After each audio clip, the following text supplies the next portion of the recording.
Vous avez vu, il y a 8 jolis personnages ici au milieu du jeu. Je vous laisse libre choix, vous en choisissez un pour vous. Chacune des étapes.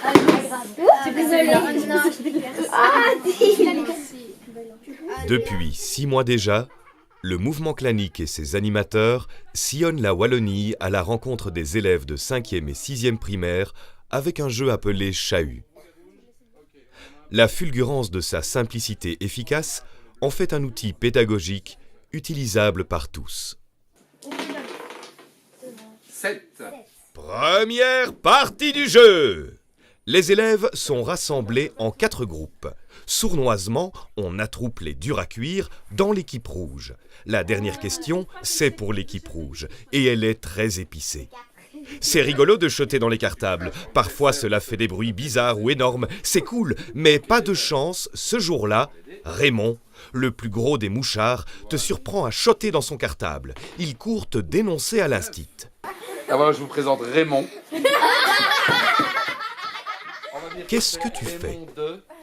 Les réponses vont du hurlement jusqu'à « tu cours pour le rattraper et le taper pour qu'il se taise ». C'est la dernière, bien sûr, que Brutus et ses caïds choisissent. Tout le monde rigole et pétille de joie à jouer à Chahut, le jeu où tous les coups sont permis. Deuxième partie du jeu! La dernière question, c'est pour l'équipe rouge, et elle est très vinaigrée. À l'entrée de la classe, toi, Robert, tu déposes ton cartable pour jouer avec tes copains. Quand tu reviens pour le récupérer, tu le retrouves tout déchiré. Tu penses que c'est le petit Roger. Qu'est-ce que tu fais? Les réponses vont du hurlement jusqu'à « tu vas le trouver et tu lui donnes tout de suite une grosse claque ». C'est la dernière, bien sûr, que Brutus et ses caïds choisissent. Tout le monde s'esclaffe, on sait pourquoi. La 1, la 2 ou la 3?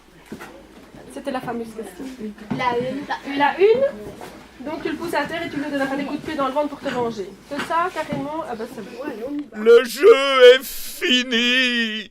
Les maîtres du jeu relisent les 2 dernières questions des rouges des parties 1 et 2. Et c'est là que le petit Brutus écoute l'annonce de son chaos. Il chote dans les cartables, il chote dans les dents de Raymond qu'il a dit qu'il chotait dans son cartable, et il chote dans les dents de Roger qui chote dans son cartable. Donc, comme Brutus chote dans les cartables, on devrait lui choter dans les dents. Fort de ce flagrant délit où on fait à d'autres ce qu'on déteste qu'on nous fasse, Brutus s'attend à ramasser. Allez, sale gardeur, allez Raymond, défoule-toi. Le contraire surgit. La voix calme du maître du jeu informe que c'est normal.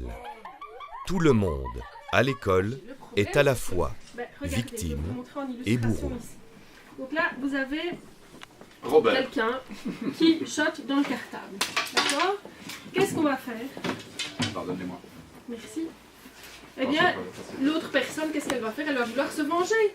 Elle va aussi choter dans le cartable de l'autre. C'est ce qu'on a fait tantôt. Vous avez vu, hein, ici, avec Robert, Raymond, Roger, c'était la même situation. Mais qu'est-ce qu'il va faire? L'escalade de la violence, la lâcheté dans un effet de troupeau et le harcèlement sous toutes ses formes. Grâce à Chahut, l'enfant prendra conscience qu'il a le pouvoir de stopper la spirale quand il le souhaite. Il prendra conscience que se mettre à plusieurs pour blesser est d'une immense lâcheté. Et enfin, que les mots prononcés ou écrits font bien souvent plus de mal que toute autre forme de violence. En fin d'animation, une fois l'enfant face à lui-même, vient le temps de l'engagement et de la responsabilisation. Grâce au code de force et d'honneur que la classe reçoit, l'enfant s'engage à devenir un gardien de la paix et un transmetteur des nouvelles valeurs choisies et établies par lui et ses camarades pour tous les élèves de son école.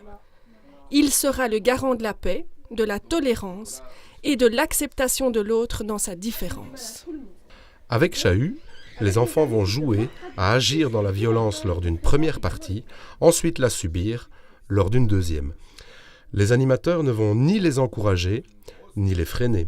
Ils se positionnent en observateurs neutres au milieu des schémas de comportement présents dans les classes. Durant ces 2 parties, les enfants réunis en 4 équipes sont amenés à traverser différentes émotions au travers de mises en situation inspirées de la vie quotidienne d'une école, passant de bourreau à victime. Les enfants entraînés par l'effet de groupe ne se rendent pas compte qu'ils se font piéger par le jeu. Une fois la partie terminée et le piège refermé, il est temps de passer du jeu à la réalité.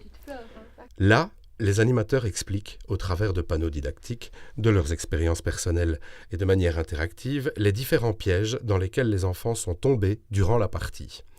C'est à ce moment précis que la réalité de la classe se fait jour et que les schémas de violence établis dans le groupe se déconstruisent l'un à la suite de l'autre. Alors tu peux Et tu penses à quoi quand tu dis harcèlement en fait? C'est quoi pour toi le harcèlement? Quand on force quelqu'un à faire quelque chose, Ouais, ok. Ça peut être ou une quand forme. on agresse quelqu'un. Les réseaux sociaux. Ah oui. Ah, ok, réseaux sociaux. Il y en a qui ont déjà des comptes sur les réseaux sociaux? Ouais. Ok.